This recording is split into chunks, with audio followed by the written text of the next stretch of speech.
This is for every one of you out there. Have patience.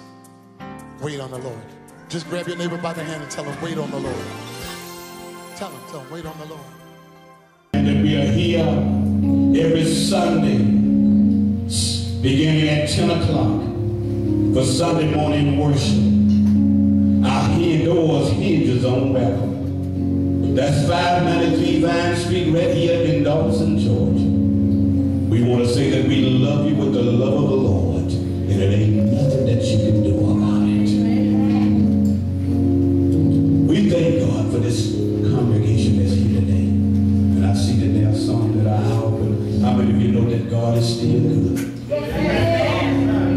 Oh, if he's good, you ought to go and praise him. Yes, Lord.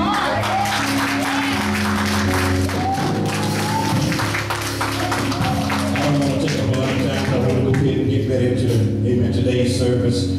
Amen. Go with me if you can to the book of 2 Corinthians, first chapter. First chapter in 2 Corinthians Gospel. Amen. Amen. And I'm going here because the Lord told me earlier before this service even that he said that there will be people here that will go through hardship. There will be people here that's looking for direction. There were people here that you don't know what the next step is. You don't know what that next what the answer is to your solution and what it is to your problem. The Lord said to me that there will be people here today that are suffering greatly because they tried to find me. They've been looking for my way. And the enemy has been beating them up on every side. God wants you to know today that if you turn your hearts toward him, God is going to do something so great and radical that you might have came here all broken and hurting, suffering and full of torment and trial, distressed. But God is going to begin the process of turning your life around. Amen. I've been preaching a message, God is my source. And I want to tell our television audience today that if you've been putting your trust in people, if you've been putting your trust in yourself, if you've been putting your trust in money, in your job, in any other thing, I want to tell you this morning that your trust is in the wrong place. There's nothing that can deliver me and give me the peace that I so long in life. That when I turn to God and allow God to be my source. And we are putting a cap today on a series that have gone on over the last 3 or 4 weeks. That God is my source.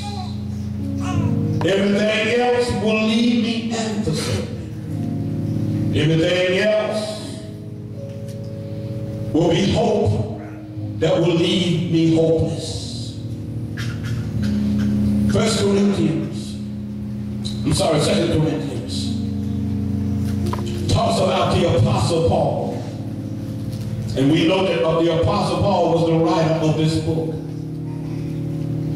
And Paul was a man of God who was going through tough times and hard times. Because he was doing a work for the Lord. How many of you know that every time you get ready to do a work for the Lord, it doesn't mean that it's always going to be easy. Amen. Trials sometimes will come. Yes. But whenever trials come, God will be there on your side. There's so much talk going around where people are saying that God is mad with me. I come to tell you that God is not mad with you. God is not angry with you. That God loves you with an everlasting love. That God is not hating on you. God is not walking around and running around with a bat in his hand looking to beat you over the head every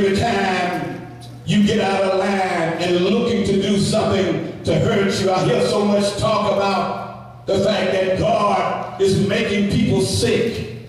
Every time a tornado comes, and every time a hurricane comes, and every time this or that happens, if it's something bad, God always gets the blame for it. When Satan is really the orchestra behind everything that is going on bad in our life. Hello, somebody. Am I talking to anybody in this church this morning? Satan is the one that is behind every evil work that is going on, because Jesus said in the book of John 10:10 that I came that you might have life and that you might have it more abundantly. What Jesus was trying to do, he was trying to put a line between his work and the works of Satan, because he didn't want to be confused with Satan and the things that Satan is doing. Satan will always, should I say better known as the devil, will always do things and then try to blame God for doing it. A young man will leave this earth early or die early in his life, and then somebody will say God took him, when really it was not God, but it was either that person's ignorance of God or the fact that that person was in so much sin to the laws that was sin in this earth took that person before they